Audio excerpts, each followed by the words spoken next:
Hey everybody, we are at the top of the Lighthouse and this is our special guest. This is Buddy, he's a volunteer here.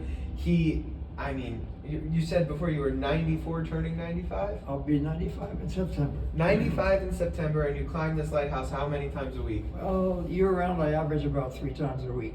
Three times a week? In the wintertime, it usually does 2 days a week. But in the summer, we're open 7 days, so that means we all have to double up. Oh. I've worked as many as 5 days a week in the summer. So he's climbing this lighthouse in the summertime 5 days a week. He's almost 95 years old, and it's remarkable. It's incredible. How do you do it? Well, I'm kind of impressed myself. I don't know. I think it's the genes. Fair. My mother's baby sister, my aunt, made it to 102. Mm. So, and my father, who was born in 1898, made it to 80, which is very good for that generation. Sure. And all the women, both sides of the family, made it into the 90s. Wow. So, with any luck, I arbitrarily chose 105 as my goal because I've been having a big birthday party ever since I turned 80. And Rich Helfont, who runs the Elephant, Lucy the Elephant down in Margate, has a very nice voice. And I don't think it was my 80th, but shortly after that, he began singing a Frank Sinatra song, Young at Heart, and if you should survive to 105, think of all you'll derive just from being alive. So I arbitrarily chose 105. That's awesome. That's awesome. We'll see. So what brought you to start volunteering at the Lighthouse? Well, I haven't decided what I want to be when I grow up yet. But, when I finished school in North Carolina, I went to Chapel Hill, UNC. I stayed on in Chapel Hill and worked at the hotel there, which at that point was owned and operated by the university. It's a DoubleTree now, but it's still owned by the university. But I was informed by the manager there that I really didn't have a future in that hotel. And I kind of knew that, but I didn't care because I was still young and I loved Chapel Hill. Would have stayed there for the rest of my life. But in a situation like that, they bring in friends and maybe retired professors or somebody to take these positions. So as a room clerk, I probably would never have been anything else. So I followed his advice and I sent resumes all around. And since I'm from New Jersey originally, I thought, well, it might be better to be closer to my aging parents. So I decided to come to Atlantic City and worked in one of the boardwalk hotels. I guess I'm a slow learner, but after too many years in the hotel industry, I realized that there were no benefits whatsoever. I even found myself on the unemployment line once. And I had seen my father go through some bit of work when he was ready to retire, because he was affiliated with the School of Industrial and Fine Arts, which later became Trenton Junior College, and now it's Mercer County Community College. But at any rate, the office personnel, he was a business manager, did not have any retirement. Teachers did, and the custodial staff did. So he realized suddenly he got to work, and it took him 2 years, but he's the one who got retirement benefits for all the office employees at the state institutions. So once he got that, he worked 1 month and retired. Good for him. So anyway, watching him go through that, I said, I need to get something with a retirement plan. Well, in 1964, when I made this decision, the best retirement was the post office. There are a lot of good ones now, but then that was it. So I went to the post office. My mother was not that happy about it. She kept asking my sister, can't you persuade Buddy to find a little higher calling? But you might have noticed, I tend to be a little outgoing. And once you get the seniority and get your own mail route, it's a big extended family. Yeah. And I loved it. As a matter of fact, I started late, so I didn't get full pension. I retired when I was 60 because I thought that was old enough to stop taking chances of slipping and sliding and breaking something in the wintertime. But I was on the bus coming back from the mall over here on the mainland, and the bus was pretty full. I'm heading toward the back, and these two guys got up, gray beards. Mr. Buddy, they were 15 years old when I retired. Now they're about 45 because I retired 35 years ago. Wow, that's awesome. Anyway, back to the volunteering. For 10 years, I realized that I needed a little more income. I wasn't going to get Social Security until 62. So I didn't volunteer, but I knew the person in charge of senior citizen operations in the city.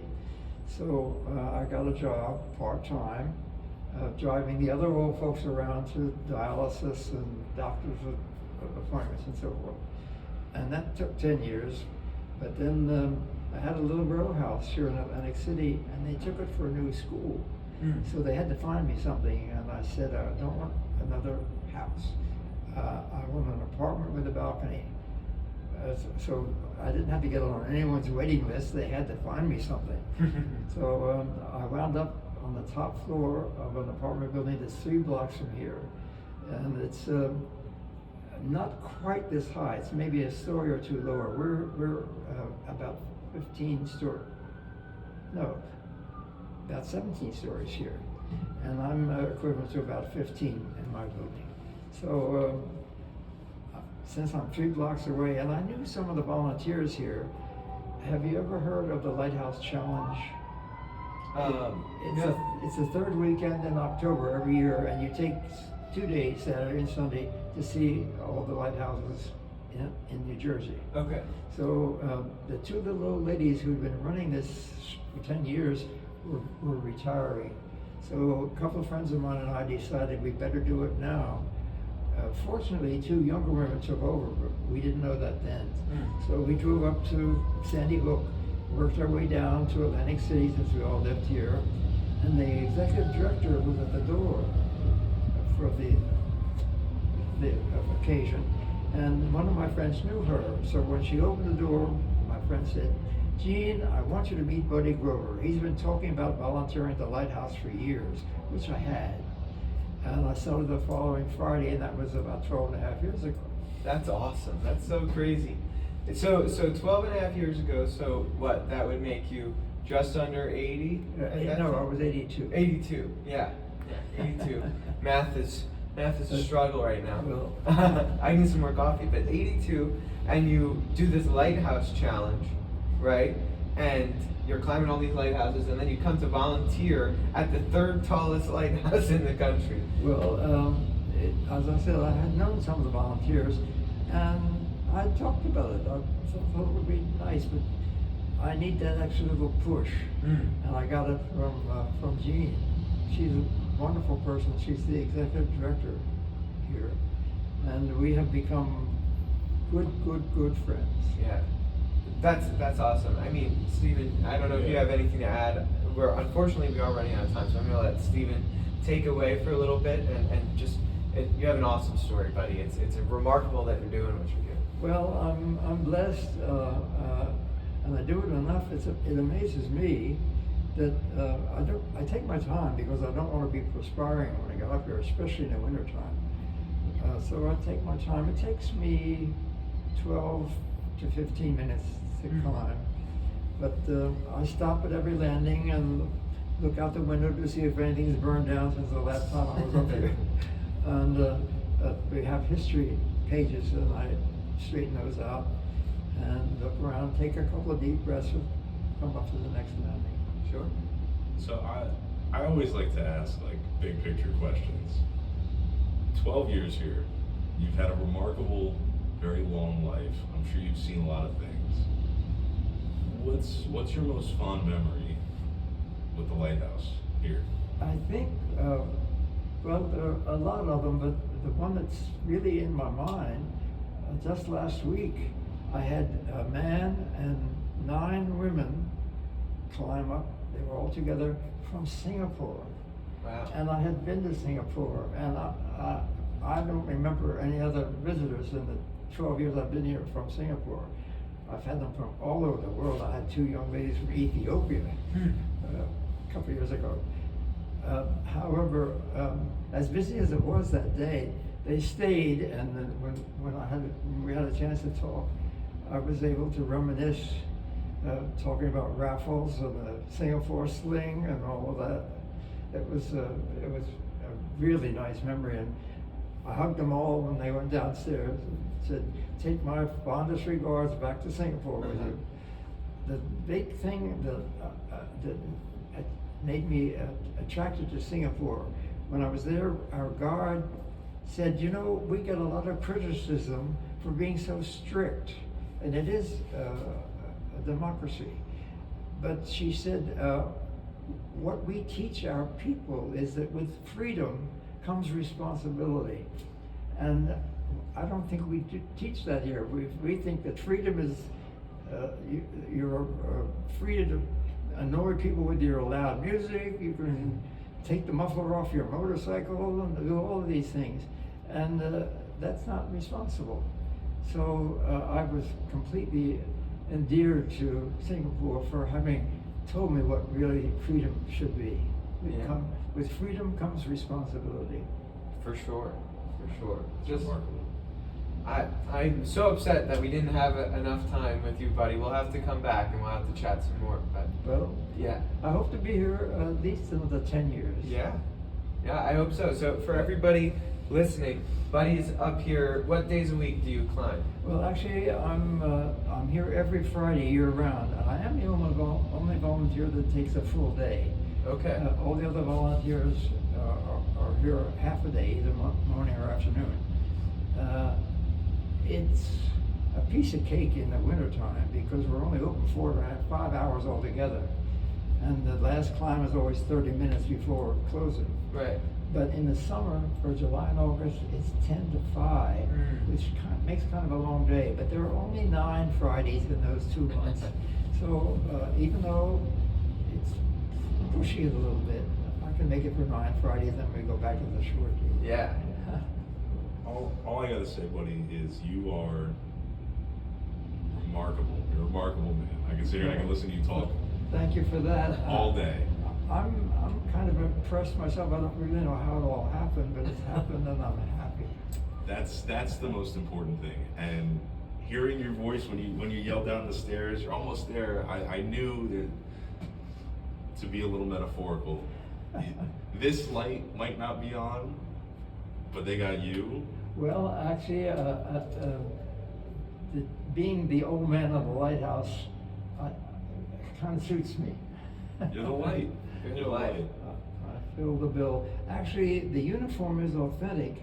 Hi, buddy. There's 4 college students coming up to go. Duty calls.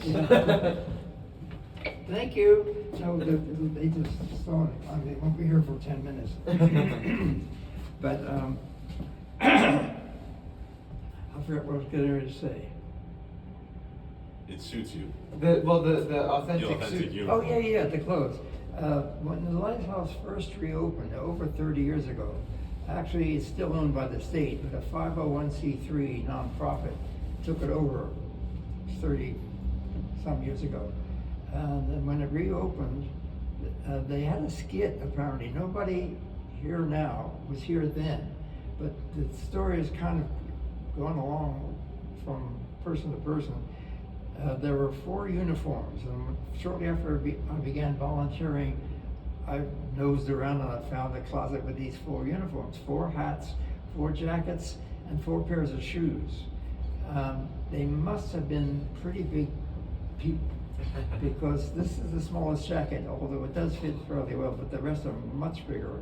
This is the smallest hat, and with the help of a lot of tissues in the hat band, works fairly well. The shoes, the smallest of the 4 pairs of shoes is a size 12. They must have been enormous people. Yeah. But the rest of them are still there. I was after the boss the other day, and I said, we really need to give these shoes to Goodwill or somebody. They're not, they're kind of this style, like moccasins, but They're just sitting there, brand new. Yeah. But, anyhow, I think actually we do have some larger people as volunteers, and they could probably get away with the uniforms, but out of I guess consideration that I'm the old man of the Lighthouse, they let me be the only one to wear the uniform. I love it. I love it all. I'm just enamored by your passion and like you said, you're happy, and that just radiates off of you. 100%. And just to anybody watching or listening, make sure you come and make sure you see Buddy in the next 10 years, like he said that he's going to be here. So make sure you come down, because you won't regret it. So thank you so much, Buddy. Thank you so much for listening. I hope you guys enjoyed a little bit about Old Abbey here, the Absecon Lighthouse.